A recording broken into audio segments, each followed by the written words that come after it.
Right, this is the much anticipated, although already driven, Evora. I've never driven it around a track though, and I reckon it's going to be pretty sweet. When I drove this car on the road, struck by many things. The main thing was how unbelievably refined it was, and I actually thought it might even be a bit too refined for a Lotus. I didn't think it made just enough noise behind you, engine-wise, and the whole thing just seemed maybe just a teeny bit grown up for its own good for a Lotus. But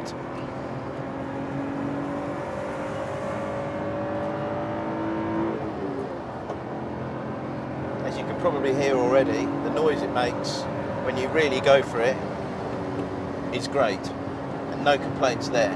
The steering on this car is also gorgeous. If only every sports car steered like this. It feels so natural, yet so precise. Just so clear in the way it details and tells you exactly what's going on at the front wheels. There's this lovely slight resistance when you load up halfway through a corner. It just tells you that, yeah, there's a bit of load going through the front tyres. The car is doing some work. But you never get any kind of nasty kickback.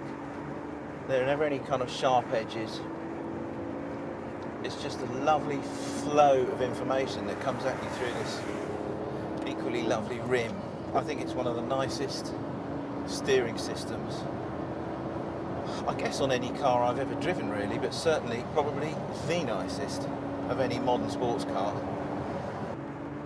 I think possibly even better than the steering is the way it stops. And by that I don't just mean the power of the brakes. There are many cars here that have hugely powerful brakes and which actually stop very well if you really stand on the middle pedal.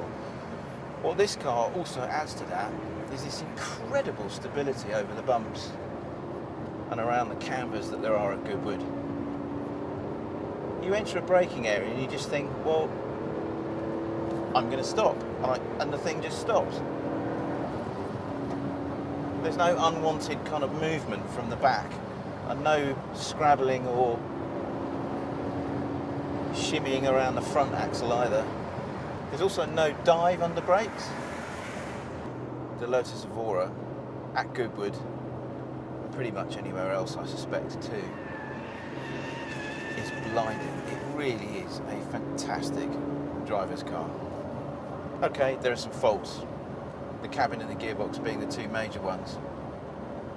We're not really too fussed about that today. We're fussed about how nice a car is to drive. I think this is my favourite overall. For what I can gather from a few of my other colleagues, it's quite a few of their favourites too. We may have discovered our winner here.